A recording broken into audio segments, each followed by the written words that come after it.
Let's make fulo, also known as a river's native soup or fisherman soup. In my pot, I already have my cleaned fish, and to that I'm going to add some salt, some fish seasoning, a little bit of pepper, and some water. Now I'm just going to give that a really good stir, cover and allow to cook for exactly 10 minutes.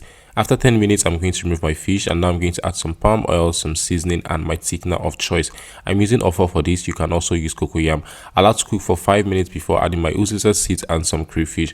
Bring back my fish. I'm going to add some whelk, some periwinkle, give that a really good stir. You want to be very careful so you do not break the fish. Now I'm going to add my uziza leaves, allow to cook for exactly 5 minutes, and our fulo or fisherman soup is ready. We'll be enjoying this with our potato swallow. Into your pot of boiling water, you want to stir in your Ayoola potato flour that is made from 100% Irish potatoes. Now you want to stir until there are no lumps or until you get your desired consistency. You're going to cover that and allow to cook for exactly 3 minutes, and our potato swallow is ready. Now serve and enjoy. The potato flour is available in open markets and supermarkets near you.